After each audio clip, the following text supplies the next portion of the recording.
lads and lovelies. Captain Edward von Arkham here, coming to you from on board the MHS Hysteria. We've been all over the time stream recently, so I may be wrong, but I do believe it's time for Madman of the Month. Oh, that's new. This month I honor a man whose love of adventure is only matched by his love of mad wagers. The utterly incomparable Phileas Fogg. A remarkable dandy who, in 1872, set out to do something which at the time was unimaginable. He made a wager for £20,000 with the London Reform Club that he could circumnavigate the world in no more than 80 days. I love the daring conviction in a wager like that. The Reform Club thought he was absolutely crackers, but he had done the math. On the 2nd of October, 1872, he left London by train, accompanied by his valet, Passepartout.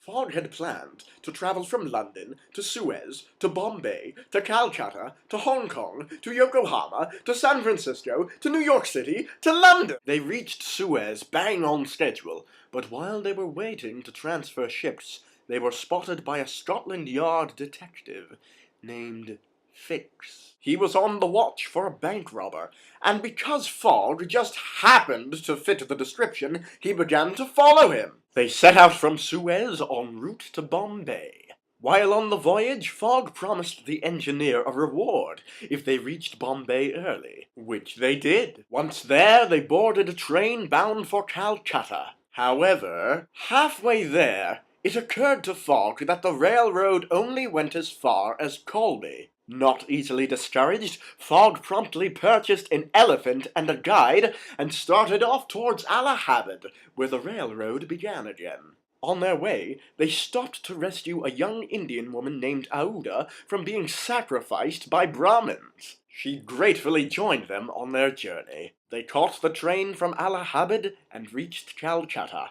However, before they could board the steamer for Hong Kong, they were arrested by Inspector Fix, who had followed them all the way from Suez. Not easily discouraged, they jumped bail and made it just in time to catch the boat to Hong Kong, still being tailed by Inspector Fix. Once there, Passepartout was detained by the inspector, but managed to escape once again and catch the steamer for Yokohama.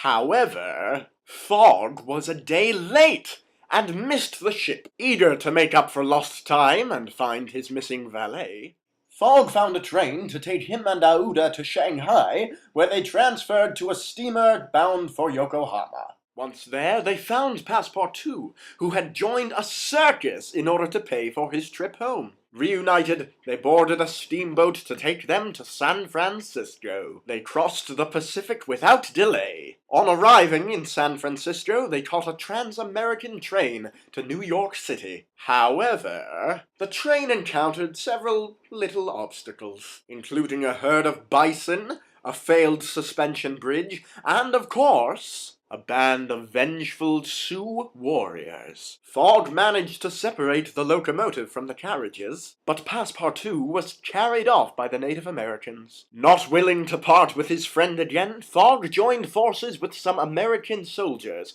and rescued Passepartout. They continued on a wind-powered sledge that took them to Omaha, where they caught a train to New York City. However, upon arrival, they discovered that they had missed the boat by 15 minutes. Desperate to make his deadline, Fogg found a ship bound for Bordeaux and bribed the crew to mutiny and take course for Liverpool. However, the ship was faced with furious hurricane winds, and going on constant full steam, it ran out of fuel. Still possessed of unbreakable conviction, Fogg bought the ship from the captain and had the crew burn all the wooden parts to fuel the steam engine. They made it to Queenstown, Ireland, where they caught a train to Dublin and a boat to Liverpool, and were just about to catch the train to London when Inspector Fix caught up with them and arrested Fogg again. But soon enough, the real bank robber was caught, and Fogg was set free. On the home stretch, Fogg and company jumped on the train to London.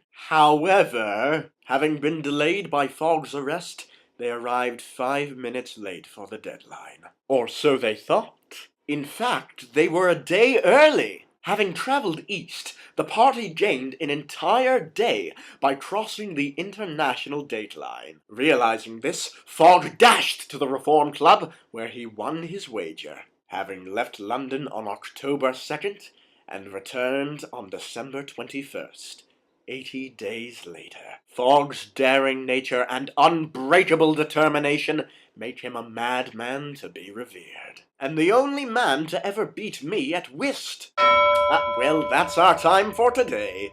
I'm off to look up the meaning of the name Passepartout. Until next time, stay mad, my duckies. And the final however count is 7.